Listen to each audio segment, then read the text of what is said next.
থেকে আজকের এই বিশ্ব শান্তি মঞ্চে অভিনীত হতে চলেছে সম্পূর্ণ আমাদের গ্রামের গৃহবধূদের দ্বারা অগ্রদূত রচিত এক সামাজিক নাটক কসাইখানার মা। যদা যদা হি ধর্মস্য গ্লানির্ভবতি ভারতম অভ্যুত্থানম ধর্মস্য তদাত্মানম সৃজমহম পরিত্রাণায় সাধুনাং বিনাশায় চ দুষ্কৃতম ধর্ম সংস্থাপনার্থায় সম্ভবামি যুগে যুগে। আমাদের ওয়েদার কেটে গেছে, কোনো চিন্তা ভাবনা নেই। এখনই আপনাদের সামনে পরিবেশিত হচ্ছে আজকের সমাজের এক জ্বলন্ত দৃষ্টান্ত, সম্পূর্ণ গৃহবধূদের দ্বারা পরিবেশিত আজকের সামাজিক নাটক অগ্রদূত রচিত কসাইখানার মা। কসাইখানার মা শুরু হচ্ছে কসাইখানার মা।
সুখ ভরে দেব আজ তোরে আঁচলে, মন যেন আজ মেলেছে ডানা উড়েছে আকাশে, আমি বদলে গেছি এক পলকে। এলো যে এলো খুশির লগন, এলো যে এলো খুশির লগন, আসবে সে তাই লাজে রাঙা মন, আসবে সে তাই লাজে রাঙা মন, মেতেছে আনন্দে আজ প্রাণ যে। বরণডালা সাজা ফুলো দে সাত বাজা, কন্যে হবে আজ সীমন্তিনী, ফুলেরই মালায় কাজলে আলতায়, কন্যে আমাদের গৌরবিনী।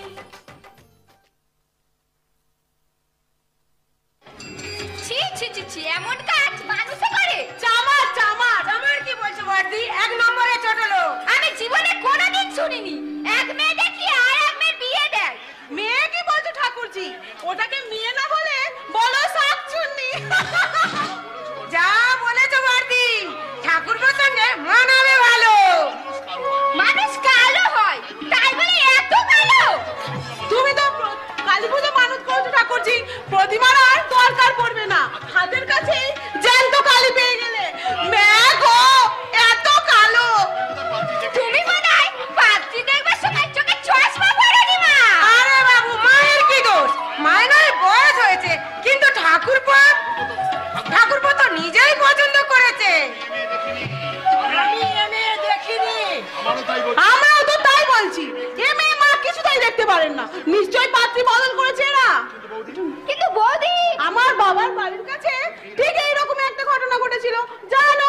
মেয়েটা এত কালো নয়, কিন্তু এর চাইতেও বিচ্ছিরি, ঠিক যেন রাক্ষসী, দেখলেও ঘেন্না করে। মেয়ের বাবা অবশ্য বড়লোক ছিল, এদের মতো ভিখিরি নয়। সেই মেয়েকে নিয়ে ঘর করছে তারপর। তুইও যেমন মেজো, মানুষের রুচি বলে তো কিছু আছে নাকি?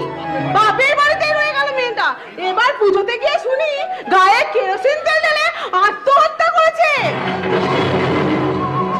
এবার কি করবে মা? যাচ্ছি তোর বাবার কাছে, দেখি উনি কি বলেন। বাবা আবার কি বলবেন? আপনি ঠাকুরপোর মতামতটা জানুন। আহা বেচারি, জীবনের প্রথম লগ্নেই প্রবঞ্চনার শিকার হলো। এদের জেলে পাঠানো উচিত। বাবাকে বলুন মা, থানায় গিয়ে একটা ডায়েরি করে আসবে। ছি ছি ছি ছি, কোনো মানুষ পারে এমন জঘন্য কাজ করতে? আর মেয়েটাই বা কি আটকে? কেন তুই রাজি হলি? না হয় জীবনে বিয়ে নাই বা হতো। সংসার পাতার লোক, বুঝলে মেজে বৌদি? পোড়া লোভের মুখে আগুন। আমরা হলে গলায় দড়ি দিতাম, তবে এই বিয়ের পিড়িতে বসতে রাজি হতাম না। আমার ভাবনা হচ্ছে ছোটটাকে নিয়ে শেষ পর্যন্ত না সুইসাইড করে বসে। আপনি তো বড় মুখ করে বলেছিলেন মা, পার্থর জন্য আমি এমন সুন্দর বউ আনবো, আমাদের জন্য একেবারে বিশ্ব সুন্দরী এনেছে। তোমরা আর কাটা গায়ে নুনে ছিটে দিও না বাবু, ছেলেটার কথা ভেবে ভেবে আতঙ্কে ছিঁড়ে উঠেছি। কত বড় বড় ঘরে সম্বন্ধ এসেছিল, কুড়ি ভরি সোনা, নগদ 50,000 টাকা দিতে চেয়েছিল। আমি রাজি হইনি, কারণ ছেলের পাত্রী পছন্দ হয়নি। সবই ভাগ্য মা, নইলে পাত্রীও কালো আর জিনিসপত্রও পেল না ঠাকুর। ভাগ্য ভালো না বড় বৌদি, ভাগ্য খারাপ হলে ছোট ডাক্তার হতে পারত। পুলিশে খবর দিক বাবা, পুলিশ এসে এদের ঠেঙিয়ে রক্ত বের করে দিক, তবে যদি এদের শিক্ষা হয়। আপনি তো বড় মুখ করে বলেছিলেন। আমার বোধহয় ছেলের মা। হ্যাঁ, আপনার কর্তা আপনাকে ডাকছে। যাচ্ছি। বড় বৌমা, মেজ বৌমা, তোমরা এখানে একটু দাঁড়াও, আমি শুনে আসছি তোমাদের শ্বশুর মশাই কি বলে। বিয়ে যখন হয়ে গেছে আর তো করবার কিছু নেই, ফেলে রেখে গেলে আমাদেরই বদনাম হবে। মায়ের কিন্তু 16 আনা ইচ্ছে ওই কেলটিটাকে নিয়ে বাড়ি যায়। হ্যাঁ, আমারও তাই মনে হলো। ওই বউ নিয়ে বাবা যদি বাড়িতে যায়, আমি বাবার বাড়ি জীবনে আসবো না। ছি ছি ছি, এতটুকু মানুষের রুচি বোধ হলো না। আপনি কি এই পাড়াতে থাকেন? হ্যাঁ, এখানে আমার বাপের বাড়ি, শ্বশুর বাড়ি সিমলায়। তা শ্বশুর বাড়ি ছেড়ে বাপের বাড়িতে আছে? দুঃখের কথা কি আর বলবো মা, কবে সেই ছোটবেলায় বিয়ে হয়েছিল, কাজকর্ম কিছু জানতাম না, এটো কাটা বাদ বেচারের অত কি বুঝি। তাই শাশুড়ি খুন্তি পুড়িয়ে ছেঁকা দিল, পালিয়ে এলাম, সেই থেকেই পড়ে আছি। স্বামী আবার বিয়ে করেছে, পোড়া কপাল আমার, ভাই ভাজের সংসারে লাঠি ঝাঁটা খাচ্ছি। আচ্ছা বলুন তো, এরা কোন মেয়েটাকে দেখিয়েছিল? সে মেয়ে এখানে নেই, মমতার ছোট মাসির মেয়ে। এরা এমন ছোট লোক না মা, এরা গরিব হতে পারে, লোক খারাপ নয়। যাকে দেখেছিল রূপের অহংকারে মাটিতে তার পা পড়ে না, সব সময় যেন পটের বিবিটি সেজেই থাকে। পরের মেয়ের নামে মিথ্যে বলবো না, মমতা দেখতে কালো কুৎসিত বটে, কিন্তু স্বভাব চরিত্রে এত ভালো। লোকটার স্বভাব দেখবে না, দেখবে সৌন্দর্য। ভুল মা ভুল, রূপ তো আজ আছে কাল নেই, কিন্তু গুণ থাকবে চিরকাল। মমতার কাজকর্ম পরিষ্কার, গান জানে, সেলাই জানে। এই মেয়ের যদি রূপ থাকতো কবেই বিয়ে হয়ে যেত। আপনি যতই গুণের কীর্তন করুন, আমাদের মতো পরিবারে ও মেয়ে চলবে না। দাদা কি ওকে নিয়ে পথে বেরোতে পারবে? বন্ধু বান্ধবদের কাছে বলতে পারবে এই আমার বউ? কিন্তু মা, বাবা কিছুতেই ও বউ দিয়ে বাড়িতে যাবে না, দাদারও তাই মত। গুণবতী বাপের বাড়িতেই থাকবে, যেমন আপনি আছেন। এটি ওদের ছেলের বোন। হ্যাঁ, বড় ঘরে বিয়ে হয়েছে তো তাই। ও তাই এত অহংকার। এই দর্প কি চিরকাল থাকবে মা? একদিন রূপ যৌবনে ভাটা পড়ে যাবে, মাথার চুলে পাক ধরবে, দাঁত পড়ে যাবে, সেদিন বুঝতে পারবে রূপের চাইতে গুণের কদর কত বেশি। আপনি চিরদিন কাহারো সমান নাহি যায়, চিরদিন কাহারো সমান নাহি যায়। আজকে যে রাজা ধীরাজ, আজকে যে রাজা ধীরাজ, কাল সে ভিক্ষা চায়, কাহারো সমান নাই যায়, চিরদিন কাহারো সমান নাই যায়।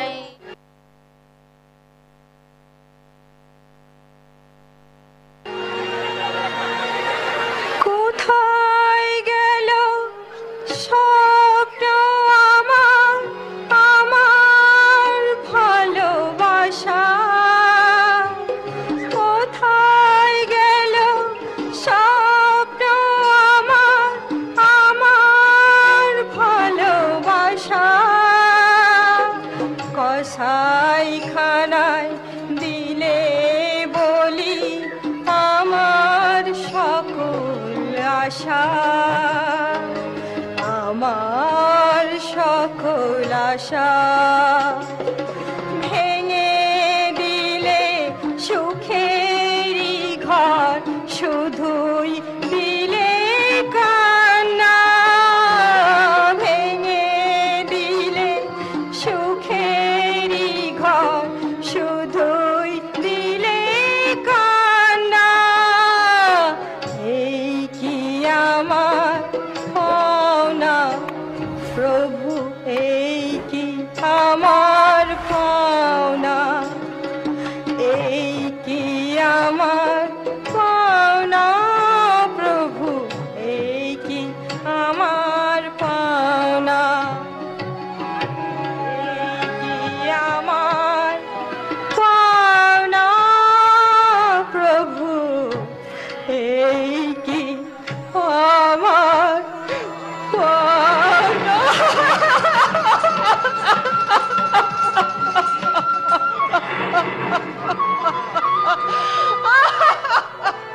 মমতা, কেন এ কাজ তোমরা করলে মা? কি প্রয়োজন ছিল এই বিয়ে বিয়ে খেলা করবার? আমি না হয় সারা জীবন আইবুড়োই থাকতাম। তোর বাবাকে আমি বারবার নিষেধ করলাম, অমর কাজ করো না, আমার কথায় কান দিলে না। বললে আমি শুধু মমির কুমারী নামটা মুখটা ঘোচাতে চায়। সেটা কি এইভাবে চলো না প্রবঞ্চনা করে কুমারী নাম ঘোচাবার কি প্রয়োজন ছিল? না হয় আমি সারা জীবন নাই পুরো থাকতাম। মেয়ে হয়ে জন্মেছি বলে তোমরা যদি আমাকে মাথার বোঝা মনে করো, একটুখানি বিষ এনে দাও, তোমাদের মুক্তি দিয়ে চলে যায়। কাঁদিস না মা, আমি না হয় তোর শাশুড়ির হাতে পায়ে ধরে। না মা না, অন্যায় করেছে বাবা। তুমি কেন ছোট হবে? তোমাকে ছোট হতে হবে না। সে তো বাড়ি থেকে পালিয়েছে, আমাকে অথই জলে ফেলে দিয়ে সে পালিয়েছে। মানুষের দুঃখ কষ্ট থাকতেই পারে, তার জন্য শতটা প্রবঞ্চনা করতে হবে মানুষের সঙ্গে। সেই জোচ্চরটা কোথায়? কোথায় বলুন তো? ডাকুন, ডাকুন লোকটাকে। আমি তার মুখোমুখি দাঁড়িয়ে জিজ্ঞাসা করতে চাই, কোন সুনীতির বর্ষবর্তী হয়ে এমন জঘন্য কাজ করলে সে? দেখুন দিদি, ছি ছি ছি ছি ছি, এমন জঘন্য কাজ মানুষে করে? লোকটা নিজেকে আবার ভদ্রলোক বলে দাবি করে। কাপুরুষটা ভদ্রলোক নয়, ছোট লোক, ইতর জামা। দিদি, ঘটনা যখন একটা ঘটে গেছে। না, ঘটেনি, তবে এইবার ঘটবে। এই মেয়ে সারা জীবন আপনার বাড়িতে থাকবে। মেয়ে দুঃখের চোখের জলে মুখ ভাসাবেন আপনি। কাপুরুষটা অন্যায় করেছে, তার প্রায়শ্চিত্ত করতে হবে এই মার মেয়েকে। নির্লজ্জ কাপুরুষটা অন্যায় করে তো গা ঢাকা দিয়েছে। দিদি, আপনি যত খুশি আমাকে অপমান করুন, কিন্তু আমার এই হতভাগীকে সঙ্গে করে নিয়ে যান। আপনার বাড়িতে তো ঝি চাকরও দরকার। দেখুন, আমি বধূর মর্যাদা চাইবো না, আমি বধূর মর্যাদা চাইবো না, সম্মানও দাবি করবো না, অধিকারের কথা তুলবো না। শুধু দুমুঠো ভাত আর লজ্জা নিবারণের জন্য দুখানা কাপড় আমাকে দেবেন। আমি আপনার সেবা করব, সংসারের সমস্ত কাজ আমি করে দেব। দেখো, আপনি তো মা, আপনারও তো মেয়ে আছে দিদি। মেয়ে হবার যে কি জ্বালা আপনি নিশ্চয় বুঝবেন। দয়া করুন দিদি, এই হতভাগীর মুখের দিকে তাকিয়ে এইটুকু দয়া করুন। দেখুন, আমি আপনার ব্যথা বুঝি, তাই তো এতক্ষণ পাথর বাবাকে বোঝালাম। নিয়ে যেতে তার কোনো আপত্তি নেই, আপত্তি হচ্ছে ছেলের। পার্থ কিছুতেই রাজি হচ্ছে না, কিন্তু তাকে ইন্ধন যোগাচ্ছে আমার দুই বৌমা আর আমার মেয়ে। ওদের ইচ্ছা নয় এই বউ নিয়ে বাড়ি যায়। আসল কথা কি জানেন তো? মেয়েরাই হচ্ছে মেয়েদের শত্রু। আমি না হয় বৌমাদের হাতে পায়ে। পারবেন না, তাদের বোঝাতে পারবেন না। মেজ বৌমা চেয়েছিল ওর বোনের সঙ্গে পার্থর বিয়ে দেয়, আমি রাজি হইনি। সেই জন্যে সেই অপমানের জ্বালা আছে তার মনে। আমি সবই বুঝি, মুখ ফুটে কিছু বলি না। তবুও আমি একবার গিয়ে দেখি দিদি, দরকার হলে আমি ওদের হাতে পায়ে ধরবো। তবু যদি হতভাগীর একটা গতি হয়, আপনি মমতার সঙ্গে কথা বলুন। আমি আসছি দিদি, আমি আসছি। তোমার নাম মমতা? হ্যাঁ মা। কতদূর লেখাপড়া শিখেছো? বিয়ে পাশ করেছিলাম। শুনলাম গাইতে পারো? শিখেছিলাম মোটামুটি। দেখো, রূপের জন্য তুমি দায়ী নয়, দায়ী তোমার আচরণ ব্যবহারের জন্য। পার্থ তোমাকে ঘৃণা করবে, জায়েরা কথায় কথায় নিষ্প্রভ করবে, পাড়া প্রতিবেশীরা মুখ টিপে হাসবে, আমার মেয়েও হয়তো তোমাকে শ্রদ্ধা ভক্তি করবে না। এই সব প্রতিকূল পরিস্থিতির সঙ্গে তুমি কি মানিয়ে চলতে পারবে মা? পারবো মা, আমি তো আপনাকে আগেই বলেছি, বইয়ের মর্যাদা আমি চাই না। শুধু আপনার সহায়তায় সহানুভূতি পেলেই আমি ধন্য হব। দয়া করে আপনি ওকে নিয়ে চলুন, আমি প্রাণ পাক করে আপনার সেবা করব। আমি আর একবার পার্থর সঙ্গে কথা বলে দেখি। আমি চাই না তোমাকে নিয়ে নতুন করে একটা অশান্তির সৃষ্টি হোক। তাছাড়া তোমার শ্বশুর মশাইয়ের আর বেশি দিন চাকরি নেই, হয়তো সামনের মাসেই অবসর নেবে। তাই আমাকে একটু সমঝে বুঝে চলতে হচ্ছে। ছেলেরা সব রোজগার করছে, বৌমারা ভাবছে কবে আমি এই সংসার থেকে অবসর নেব। দীর্ঘ 35 থেকে 40 বছর যে সংসারটাকে নিজের হাতে গড়ে তুলেছি, হয়তো একদিন সেই সংসারের দায়িত্ব থেকে আমাকে সরে যেতে হবে। এটাই সংসারের নিয়ম। তবুও কথাটা ভাবলেই মনটা কেঁদে ওঠে, কিন্তু উপায় তো নেই। সকলকেই একদিন অবসর নিতে হয়, আমাকেও একদিন অবসর নিতে হবে। যার তিনটি ছেলে কীর্তিমান, ভালো চাকরি করে, তারও মনে ব্যথা আছে। দুঃখ কি মানুষের জন্মসঙ্গী? অর্থ সম্পদ থাকলেও কোনো না কোনো দুঃখ মানুষের মনে থাকবেই। পৃথিবীতে তাহলে সুখী কে? বোধহয় কেউ সুখী নয়। একটা না একটা ব্যথা মানুষকে বিচলিত করবে। তাহলে কি সব ভুল? জীবন ভুল, মানুষ ভুল, আমার জীবন শুধুই কি ভুল? ভুল ভুল প্রশ্ন করি নিজের কাছে, কে আমি? কোথায় ছিলাম, কোথায় যাব? এই আমি প্রশ্ন করি নিজের কাছে, কে আমি? কোথায় ছিলাম, কোথায় যাব? এই আমি মেঘের ফাঁকে একটু চাঁদের ওই রেখা, সে ভুল ভুল সবই ভুল, ভুল সবই ভুল। এই জীবনে পাতায় পাতায় যা লেখা, সে ভুল ভুল সবই ভুল, ভুল সবই ভুল। দিদি, কি রে? ওর বোধহয় কোনো আশাই নেই। বউ দুটো এমন বাজি, তার সাথে জুটেছে ওই জামাইবাবুর বোনটা। এরা তিনজনে মিলে সমানে জামাইবাবুকে বোঝাচ্ছে এই বউ নিয়ে যেতে হবে না, আবার তুমি বিয়ে করো। এই জোচ্ছরের মেয়ে এখানেই থাকবে। আরো যে সব কথা বললে।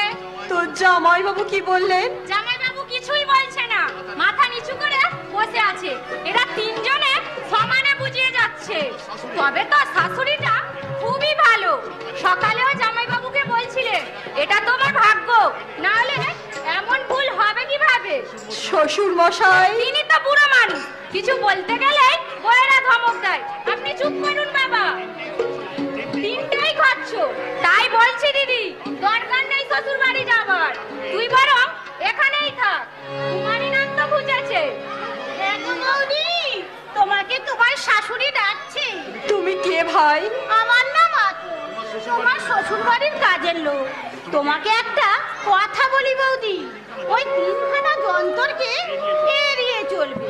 তুই যা আর এক নন, পুরো বড় ঘরের মেয়ে, সেই গর্বে মাটিতে পা করে না। কিন্তু সবই ভালো চাকরি করছে, বাপের বাড়ির অবস্থা ভালো, খালি আলাদা হতে চায়, পাচ্ছে না ওই শাশুড়ি মার জন্য। জিনিয়া মানুষটা খুবই ভালো, বুঝলে, প্রাণে দয়া মায়া আছে। খরচর হলো ওই দুই বউ আর ওই মেয়েটা। মা ডাকছেন বললে? হ্যাঁ, মনে হয় পুরো কর্তাকে ভজিয়ে ভাজিয়ে রাজি করাচ্ছে তোমাকে নিয়ে যাওয়ার জন্য। আরে বাবা, তারা শুধু রূপ খুঁজছে, বাইরে রূপ তো বড্ড পাতার জল। এই আছে এই নেই, সেই রূপ নিয়ে এত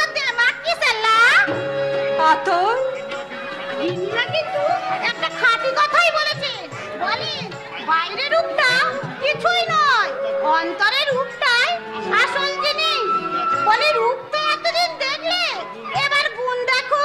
মা বললেন এ কথা? তোমার মিষ্টি বৌদি গিন্নি মা আরো অনেক কথা বলেন, সব কথা তো আমি বুঝি না।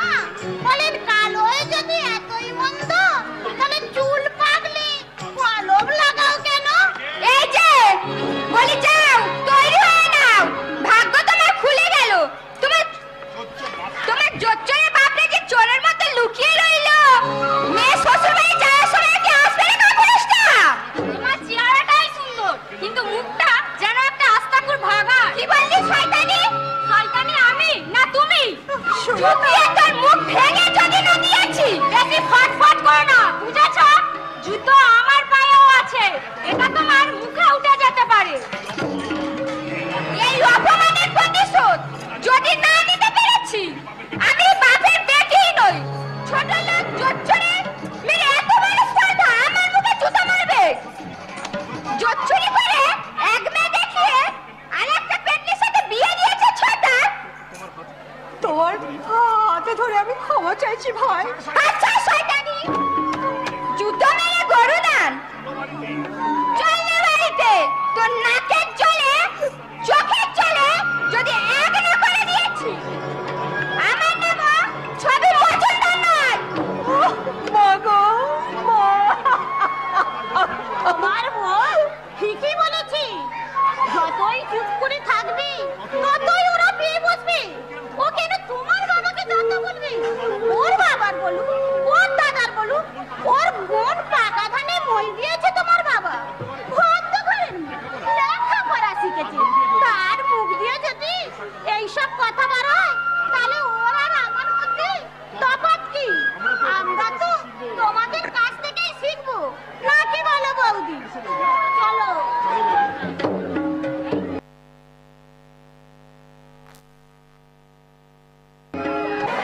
তোমার শাশুড়ি বললেন শ্বশুর মশাই নাকি অসুস্থ। বাজে কথা মাসিমা। আচ্ছা আপনিই বলুন, শ্বশুর মশাই বুড়ো হয়েছেন, অসুস্থ হতেই পারেন, তাই বলে তার মেয়ে শ্বশুর বাড়ি যাবে না? বিয়েতে এসেছিল 2 মাস আগে, সেই থেকেই আছে ঠাকুরজি। ওর দাদারাও চায় শ্বশুর বাড়ি চলে যাক। তার অসুখ তাহলে বাহানা? সেটা আপনিই বুঝে নিন। আমি কিচ্ছু বললে শাশুড়ি বলবেন আমার একটি মাত্র মেয়ে, তাকেও দু চোখে দেখতে পারে না বৌমা। জানেন তো মাসিমা, আজকাল বউয়েদের পদে পদে দোষ। তোর শুধু বয়েদের? তোমার শাশুড়ি কি ধোয়া তুলসী পাতা? তোমার শাশুড়ির আবার সবটাতেই বাড়াবাড়ি। কি জানি। তুমি বললে তো, ভেবেছিলাম এসব কথা বলবো না, কিন্তু বলতে পারছি না। না বলে পারছি না। আচ্ছা আর আচ্ছা চলুন তো দেখি। আচ্ছা চলুন তো দেখি মজুমদার।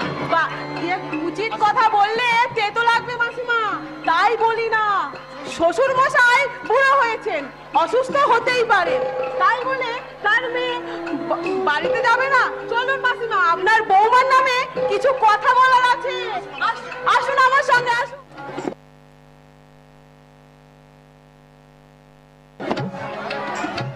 আজই আমাদের ফাংশন কাকিমা, তুমি গানটা একবার গাও, আমাদের ভুল ত্রুটি একটু শুধরে নেব। আর তো সময় নেই, সন্ধ্যা 7টায় আমাদের ফাংশন শুরু হবে। কিন্তু কেয়া, আমার যে এতগুলো কাপড় ধুতে হবে মা, বেলা পড়ে গেলে ওইগুলো তো শুকনোও হবে না। তাছাড়া গানটা তো আমি তোকে খুব ভালো করে শিখিয়ে দিয়েছি, তুই অত ভয় পাচ্ছিস কেন? বারে কোনোদিন আমি ফাংশনে গিয়েছি নাকি? মাস 2 গানের মাস্টার ছিল, চাকরি পেয়ে তিনি চলে গেলেন, একা একা গলা সেধেছি। তুমি আসবার পর ঠাকুমা বললে ছোট বৌমার কাছে যা, শিখিয়ে দেবে।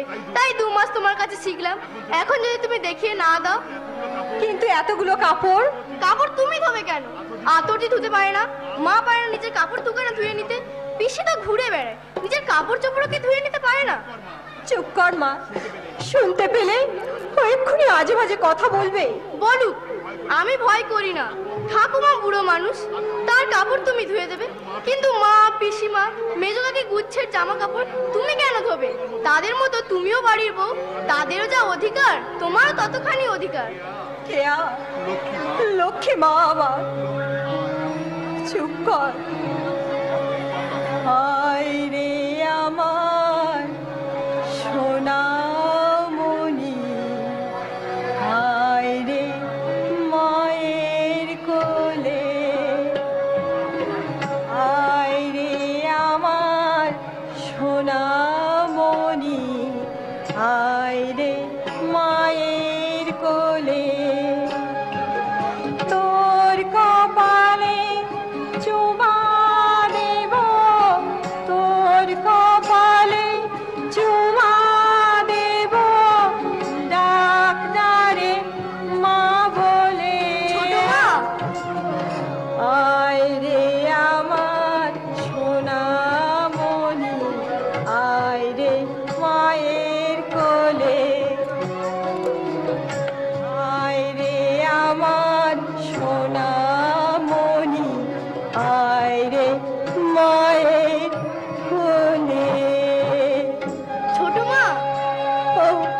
আবার গেয়ে দিচ্ছি, মন দিয়ে শুনে নে কেমন।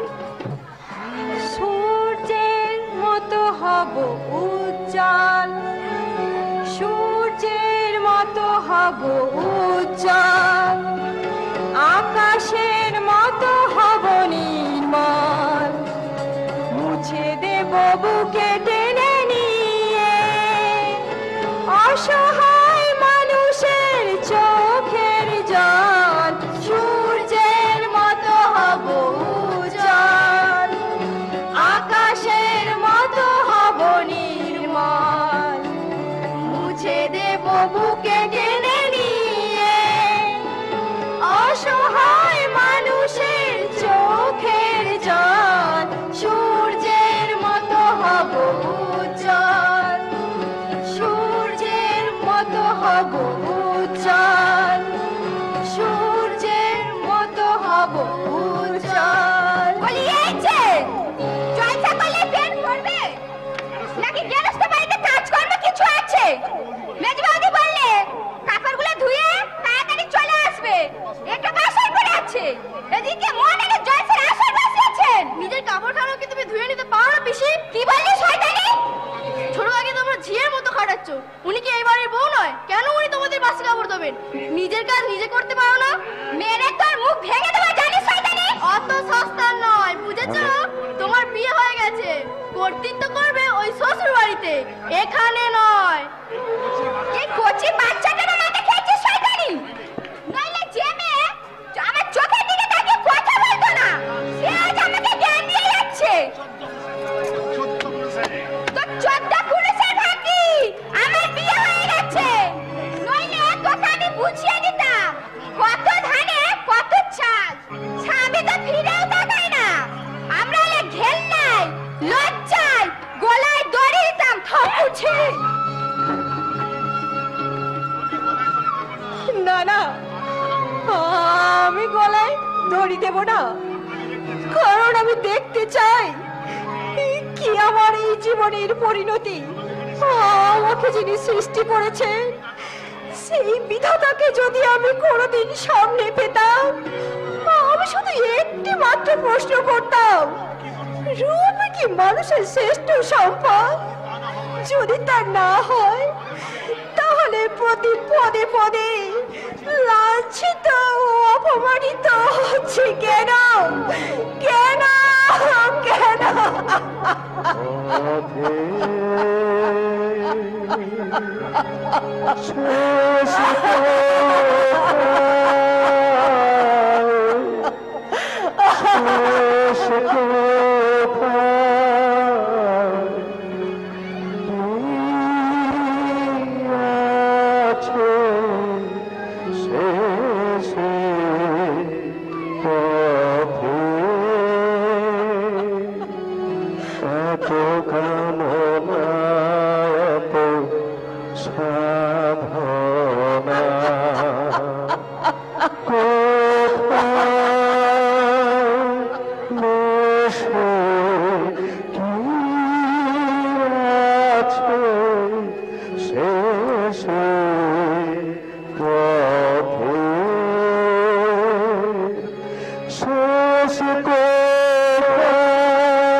মেয়েকে আটকে রেখে আমার কি লাভ বলুন? ছোট ছেলের বিয়ে দিলাম, আজ পাঠাবো কাল পাঠাবো, হঠাৎ করে ওর বাবা অসুস্থ হয়ে পড়লো, তাই ভাবলাম একটু সুস্থ হয়ে যাক, আমি পাঠিয়ে দেব। বাপের অসুখ, বৌমা তো কল বাপের কাছে গিয়ে একবার বসলো না। না মানে রোগটা ছোঁয়াছে তো। কি রোগ? ডাক্তাররা তো ক্যান্সার বলে সন্দেহ করছে। কোনো আশাই নেই। না ও কথা বলবেন না, যতক্ষণ শ্বাস আছে। বললো যা, যাকে বাঁচানো যাবে না তার পেছনে গুচ্ছা টাকা খরচ করে কি লাভ? আপনার বড় বৌমা তো তাই বললেন। বড় বৌমা?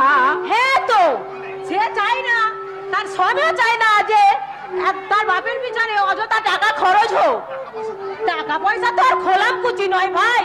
তাছাড়া ওনার যখন পয়বারু ফুরিয়ে এসেছে, কি হবে অযথা টাকা খরচ করে? বড় বৌমা আপনাকে এই কথা বললে?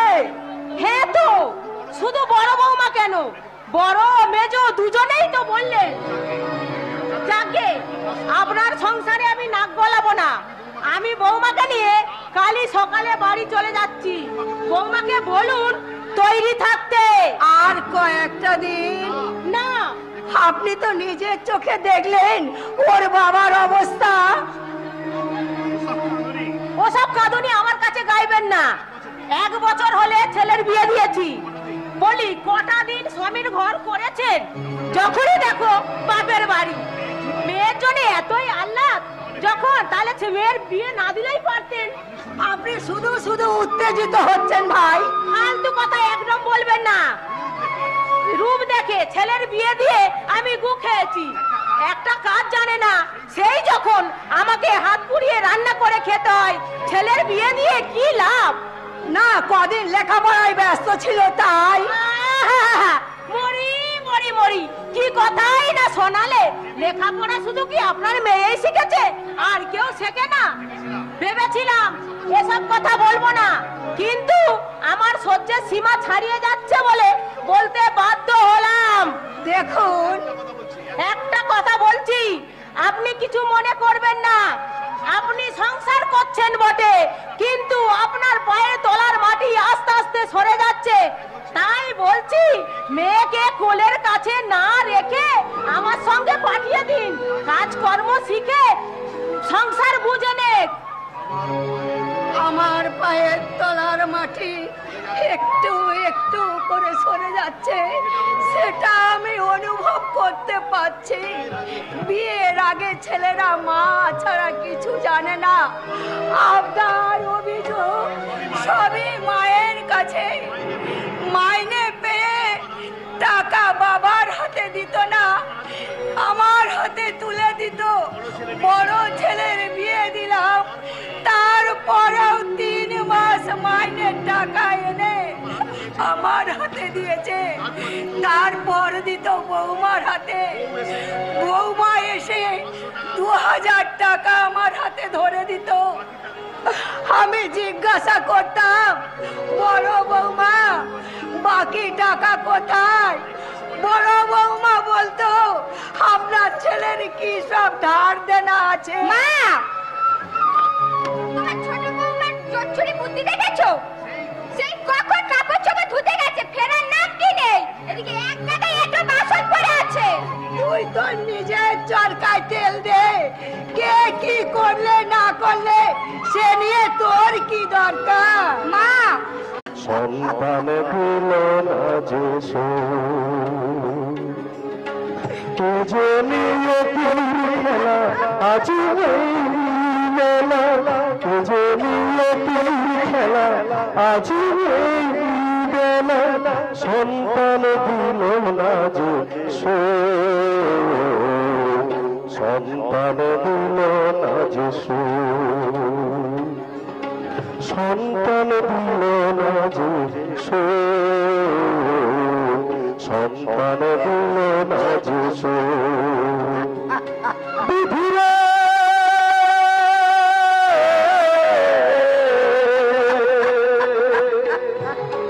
বিধিরে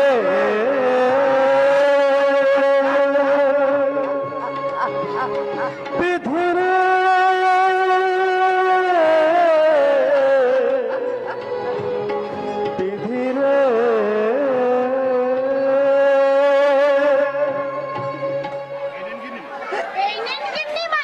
মেজবাবু 2000 টাকা। 2000 কেন? আমাকে 5000 টাকা দেয়। মেজটো আমাকে 3000 করে টাকা পাঠাতো। সে আমি জানি না। মেজবাবু খামটা হাতে দিয়ে বললেন, দিয়ে মাকে দিয়াই এত বলবি 2000 টাকা আছে। তো? কি করব আমি? পলক 2000 দিয়েছে, অসীম 2000 দিয়েছে, পারতো না হয় আর 3000 টাকা দেবে। এত বড় সংসারটা আমি কি করে চালাবো বলতো? আমার দরকার নেই ওদের সংসার, ওরা নিজেরাই চালাক। ও কথা বললে কি করে হবে মা? আপনি এতদিন সংসার চালিয়ে এসেছেন, আপনি থাকতে কেন আমরা এই সংসারে মাথা গলাতে যাব? দেখো মেজো বৌমা, অলোক দিয়েছে 3000, অসীম দিয়েছে 2000, পারতো না হয় আরো 3000 দেবে। এই 7000 টাকায় এত বড় সংসারটা আমি কি করে চালাবো বলেন তো? কিন্তু মা, অসুখ বিসুখ আছে, লোক লৌকিকতা আছে, ছোট মাছ কারোর মুখে রোচে না, তেল মশলা একটু কম হলে ছেলেরা বলে পাচন আর আমার মুখে ভালো লাগে না। তাহলে বলো তো আমি কি করব? যেমন টাকা দিয়েছেন আপনি তেমনি খাবেন। তুই হারামজাদি জিয়া দিদির মতো থাক, আমাদের কথার মধ্যে তুই নাক গলাতে আসবি না। গেছে আমার নিয়া পয়সা দেশাও লাগে, তাই বলছি তোমার মাকে তীর্থধাম করতে পাঠালে অলোক দাদা বাবু, কই মাকে তো বললো না তুমিও চলে যাও মা। আদি কথা দেখা তোর তোর কপালে কিন্তু আছে দুঃখ আছে। তুমি আমাকে কি বলে দেখাচ্ছ রাজা বৌদি? গতরে যতদিন শক্তি আছে যেখানেই যাব কাজ পাবো। নিহাত ছোটবেলা থেকে তোমাদের এখানে আছি, তাই দু কথা বলছি। নিজের ঘরে স্টোভ চালিয়ে স্পেশাল রান্না করে খাচ্ছ, কই মাকে তো দাও না একটু স্পেশাল তরকারি। পায়ে জুতো দেখেছিস? জুতো আমারও পায়ে আছে, জুতোই মারো আর ঝাঁটাই মারো। উচিত কথা আমি বলবো। যে মা পৃথিবীটাকে দেখালো, সে মা কোনোদিন বুকে চেপে বলতো চাঁদ কোথায়? চাঁদ আমার বুকের মধ্যে। সে ছেলের কোনো কর্তব্য নেই মায়ের উপর। তোকে আর কাব্য করতে হবে না, একটা ছোট লোক। কাব্য নয় গো মেজো বৌদি, কাব্য নয়, এগুলো জীবনের কথা, বাস্তব সত্য কথা। তোমার ছেলেকে কোলে তুলে নিয়ে তুমি যেমন আদর করছো, বিশ্ব ভুবন ভরিয়ে দিচ্ছ, তোমার শাশুড়ি তার ছেলেকে নিয়ে সুখে স্বপ্ন দেখতো। তুই চুপ করবি পোড়ামুখী? একটা কথা বলি মা, রাগ করো না। এ যুগে সংসারে রঙ্গ তামাশা দেখলে ঠাকুরমার কথাগুলো বাড়ি বাড়ি মনে আসে। ঠাকুরমা বলতো আমি হচ্ছি কসাই খানার মা। আর তোমাকে দেখে আমারও মনে হচ্ছে তুমি এই সংসার নামক কসাই খানার মা। কসাই খানার মা। যেটাকে আস্কারা দিয়ে একবার মাথায় তুলে দিয়েছে, নইলে এত বড় স্পর্ধা আমাদের সংসারকে বলে কসাই খানার মা। হতো আমার বাপের বাড়ি, তো মাটিতে পুঁতে ফেলতাম। ছোট লোকের এত বড় স্পর্ধা মনিবের মুখে জবাব দেয়। দেখো মেজো বৌমা, আপনি হয়তো দুঃখ পাবেন, কিন্তু বলতে বাধ্য হচ্ছি আপনার ব্যবহারে আপনার ছেলেরাও সন্তুষ্ট নয়।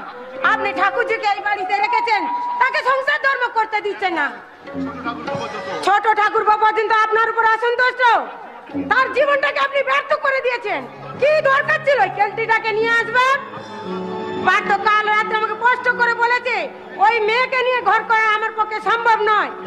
কিন্তু কেন কেন আপনি সব কাজে মাথা গলেন? স্পর্ধা শুধু আতরের নয়, তোমার স্পর্ধাও সৌজন্যের সীমা ছাড়িয়ে যাচ্ছে বৌমা।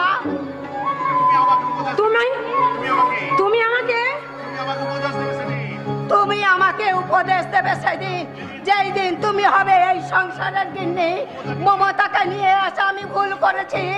আচ্ছা বলো তো, ও যদি তোমার নিজের বোন হতো, একটা মেয়ে সারা জীবন চোখে জল ফেলবে, মা হয়ে কি করে সহ্য করি বলো তো? ওর রূপ নেই কিন্তু গুণ আছে তোমাদের চাইতে অনেক বেশি। আজ ও যদি না এই সংসারে আসতো, তোমরা এমন পটের বিবি সেজে ঘুরতে পারতে না।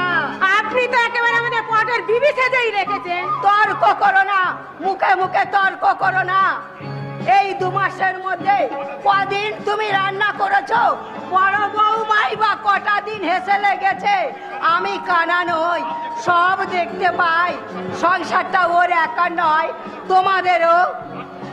আজকের পাত্র যদি মানুষ হতো এইভাবে বউটাকে হেনস্থা করতে পারতো না। শিগগিরই এসো, কত বাবু কিরকম করছে? না না, তোর না, এটা হতে পারে না। আমি এই সবে ওষুধ খাইয়ে এসেছি। না, যা।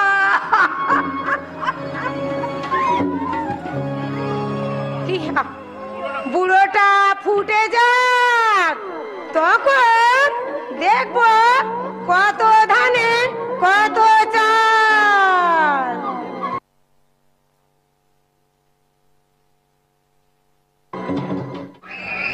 যাই বলিস বউ, মমতার শাশুড়ি মানুষটা খুব ভালো, বউগুলো হচ্ছে লচ্ছার। এমন বড় বড় কথা বলে, শুনলে অঙ্গ জ্বলে যায়। বড় লোকের মেয়ে তারা। মারি খ্যাংরা ওরম বড় লোকের মুখে। মানছি পয়সা আছে, তা বলে মনুষ্যত্ব থাকবে না। মমতার বিয়ের পরে আমি গেলাম, কি বলবো বউ, সব কাজ মমতাই করছে। তারা দুজন নোবেল পড়ছে, আর সময় পেলেই সিনেমায় যাচ্ছে। বাড়িতে টিভি থাকতে কেন যে সিনেমা যায় আমি বুঝি না বাপু। এবার বোধহয় সংসারটা ছিন্ন ভিন্ন হয়ে যাবে। কেন কেন? মমির শ্বশুর মারা গেলে এবার বউদের হাতে ভাই ভাই আলাদা হয়ে যাবে। তাতে বউদের কোনো অসুবিধা হবে না, কষ্ট হবে মমতার। কেন কষ্ট হবে? ও স্বামী তো মোটা টাকা মাইনে পাচ্ছে। মাইনের কথা নয় রাঙাদি, জামাই তো এখনো ওকে মানিয়ে নিতে পারছে না। শাশুড়ির জন্য এতদিন খুব বেশি কষ্ট, দুঃখ কষ্ট হয়নি। এখন তো আর তার কথা চলবে না। বড় বউ হবে বাড়ির গিন্নি, সে তো শুনছি মমতার নামই শুনতে পারে। মমতা কবে যাবে ওখানে? এই তো 7 দিন হলো এসেছে, আর কিছুদিন থাক, তারপর দিয়ে আসবো। ওর বাপের ভীমরতি ধরেছিল, এর চাইতে একটা কুলি মজুরের হাতে যদি দিত এত অশান্তি হতো না। আরে বাবু, পেট ভরতে দুমুঠো ভাত তো খেতে পাবে। দেখো রাঙাদি, মেয়েদের খাওয়া পড়াই কি সব? যে মেয়ে পেল না স্বামীর আদর, সোহাগ, ভালোবাসা, যে মেয়ে পেল না মান অভিমানের মর্যাদা, স্বামীর হাসি মুখ দেখার সৌভাগ্য যার হলো না, দেখবো মমি আমাকে কোনো কথাই বলে না। কিছু জিজ্ঞাসা করলে হেসে ফেলে। আমি তো বুঝি রাঙাদি, ওই হাসির মধ্যে লুকিয়ে আছে এক রাস জমাট বাঁধা কান্না। সে কান্নার ভাষা নেই, আছে শুধু হাহাকার। মমতাকে কবে পাঠাবি ওখানে? আমাকে বলিস, আমি যাবো ওর সঙ্গে। তুমি? হ্যাঁ, মুখ পোড়া জামাইটাকে আমি বেশ করে কিছু কথা শুনিয়ে আসবো। বলবো, তুমি আয়নাতে নিজের মুখটা একবার দেখে নাও বাপু। তুমি নিজে কালো, কি করে কালো মেয়েকে হেনস্থা করো? তুমি যদি সুপুরুষ হতে তাহলে সুন্দরী পাত্রী চাইতে পারতে। যার চেহারায় সহস্র ত্রুটি, সে কি করে বলে আমি কালো বউ নিয়ে ঘর করবো না? নাকি পুরুষ কালো হলে কোনো দোষের নয়, দোষ শুধু মেয়ের রং কালো হলে? এমন এক চকা সমাজ উচ্ছন্নে যাক, উচ্ছন্নে যাক। চিনতে পারছেন মাসিমা? না মানে মমতার শ্বশুর বাড়ির পাশে আমার শ্বশুর বাড়ি। পার্থ ঠাকুরের বিয়েতে আমিও বরযাত্রী এসেছিলাম। বসো মা, বসো। ঠিক আছে, মমতা কোথায়? পাশের বাড়িতে গেছে বোধ হয়। ওর শ্বশুর বাড়ির সবাই ভালো আছে? হ্যাঁ, শারীরিক সবাই ভালো আছে, তবে ভাই ভাই আলাদা হয়ে গেছে। কি বলছো? বাপ মারা গেল এখনো 1 মাস হয়নি, এর মধ্যে আলাদা? তা মমতার শাশুড়ি কার ভাগে পড়লো? 3 ছেলের ভাগে আছে, একজন 4 মাস করে খাওয়াবে। তার মানে ভাগের মা? আপনি বলছেন ভাগের মা, ও তাদের বাড়ি জি আদর বলে কোসাই খানার মা। ঝি মেয়েটা ঠিকই বলেছে বাছা, কোসাই খানার মাই। এই খুশি মতো কাটো, কেউ কিচ্ছু বলার নেই। 3-4টে ছেলে থাকতে মায়ের কপালে এরম দুর্ভোগ। তাই তো ভাবি, যে মা কত আশা করে সংসারটা গড়ে তুলেছে তিল তিল করে, আজ সে মা ভাগের মা। স্বামী মারা গেলে মেয়েদের কোনো নিশ্চিন্ত নিরাপত্তা নেই, বউদের করুণার উপর তাকে বাঁচতে হবে। দেখবো প্রত্যেকটা ছেলে শুনেছি ভালো রোজগার করে, কেউ একজন মায়ের ভার নিতে পারলে না। এর বাড়িতে 4 মাস, ওর বাড়িতে 4 মাস। এসব কথা তোকে ভাবতে হবে না, একটু চা খাবি? দুধ নেই রাঙাদি? আরে দুধ নেই তা কি হয়েছে, রচা খাবি? বিনা পয়সায় বিষ পেলে আমি তাও খাই। চলো তুমিও এসো মা, মমি এলে তার সঙ্গে দেখা করে যাবে। শুনলাম মমতাকে নিতে আসবে ওদের বাড়ির ঝি আতর। এবার যখন আলাদা হয়েছে, পাথর মতি বদলাতে পারে, রান্না বান্না করে দেবে কে ওকে? মমির কথা আমি আর ভাবছি না, ওর তো পড়া কপাল। ভাবছি ওর শাশুড়ির জন্য, যার 3-3টে ছেলে কীর্তিমান, তাদের মা আজ এক মুঠো ভাতের জন্য বউদের করুণা প্রার্থী। তাও আবার শ্রদ্ধা ভরে ভালোবেসে কেউ দেবে না, কর্তব্য হয়তো করবে, তার মধ্যে আন্তরিকতা থাকবে না। চলো রাঙা দি, এসো মা, এসো মা।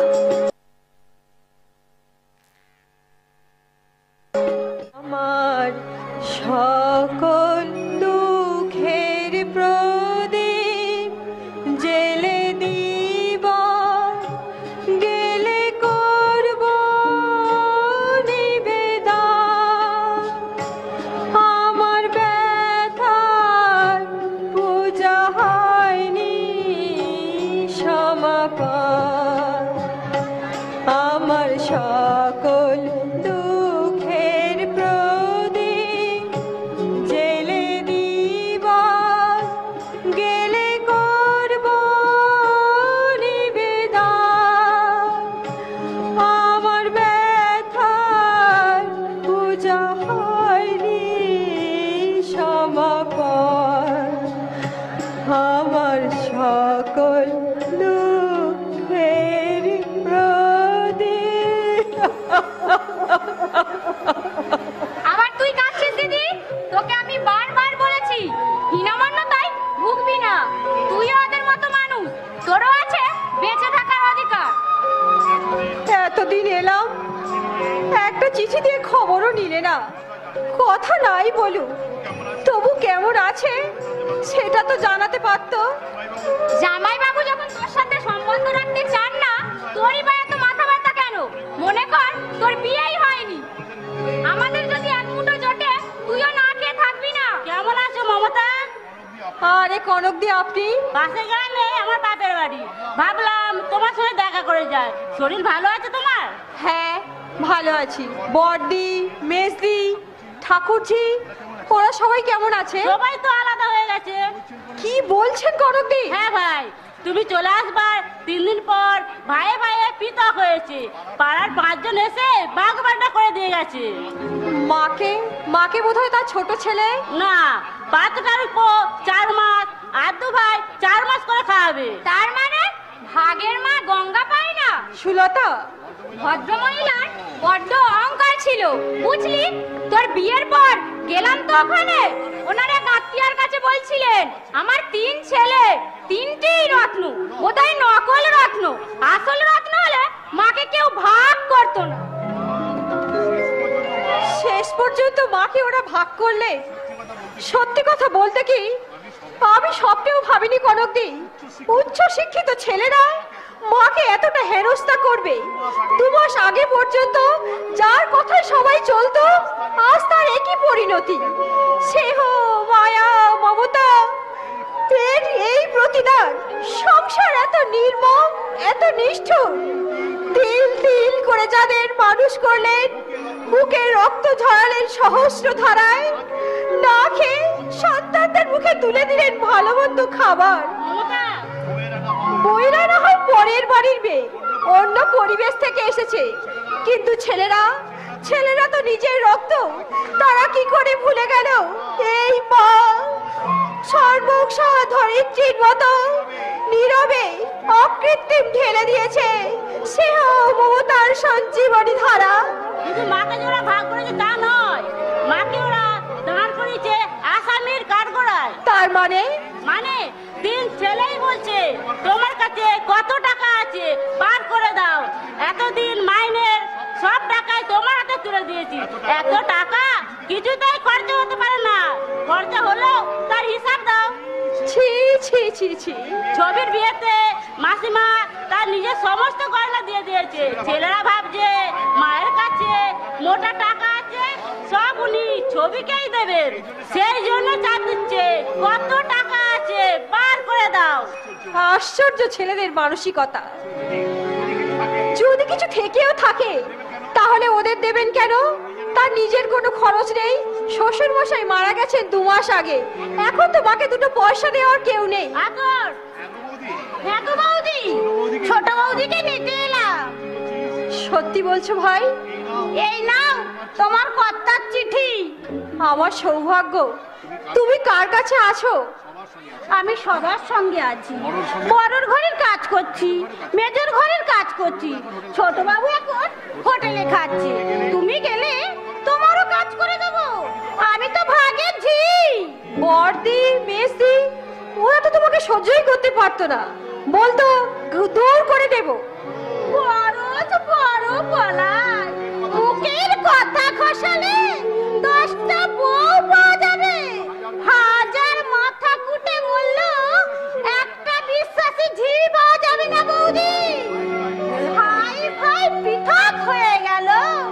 আল্লাহ বলো আমার নাকি বলো কনক বৌদি। এসো এসো কনক দি, মাসিমার সাথে দেখা করে আসি।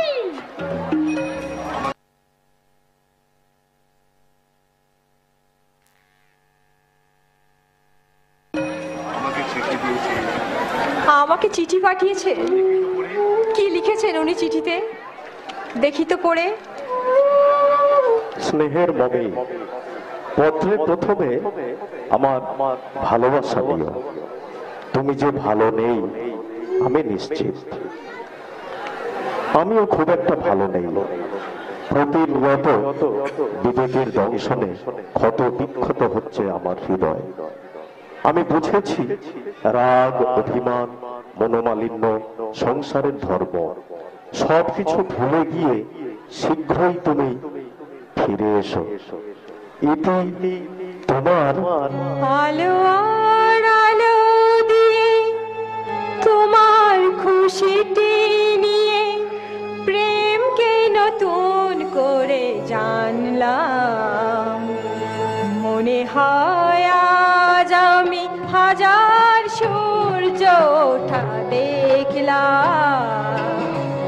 মনে হয় আজ আমি হাজার সূর্য ওঠা দেখলাম। আলো আর আলো দিয়ে তোমার খুশিটি নিয়ে প্রেমকে নতুন করে জানলাম।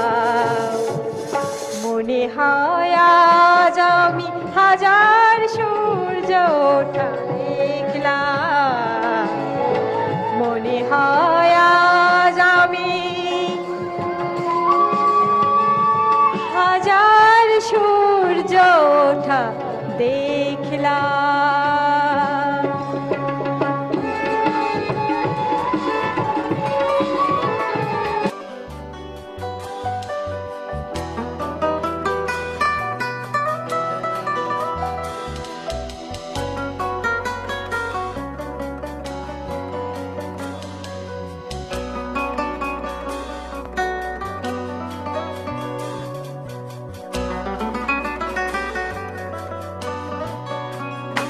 আমার হিয়ার মাঝে লুকিয়েছিলে, দেখতে আমি পাইনি তোমায়, দেখতে আমি পাইনি। আমার হিয়ার মাঝে লুকিয়েছিলে, বাহির পানে চোখ মেলেছি, বাহির পানে আমার হৃদয়ে পানে চাইনি। আমার হিয়ার মাঝে লুকিয়েছিলে, দেখতে আমি পাইনি তোমায়, দেখতে আমি পাইনি, আমার হিয়ার মাঝে লুকিয়েছিলে।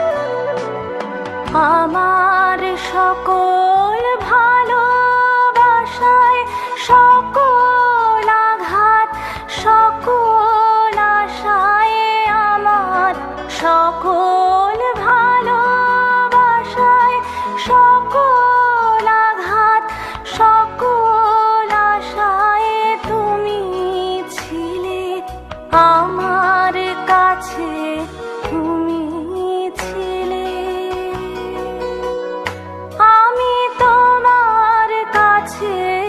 যাইনি, আমার হিয়ার মাঝে লুকিয়েছিলে, দেখতে আমি পাইনি তোমায়, দেখতে আমি পাইনি, আমার হিয়ার মাঝে লুকিয়েছিলে।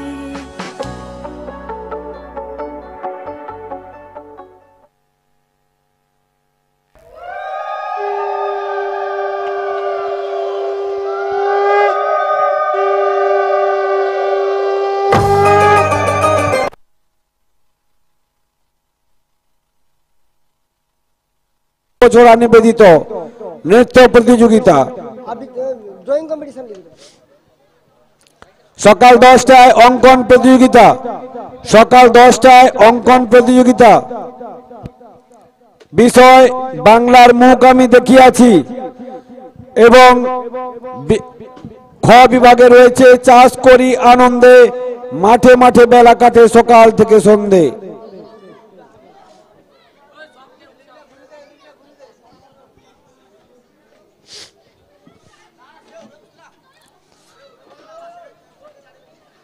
সতেরোই ফেব্রুয়ারি শিক্ষা বিষয়ে ছাত্র সমাজে অভিমুখ নির্ধারণ এবং কাউন্সেলিং। অভিভাবকরা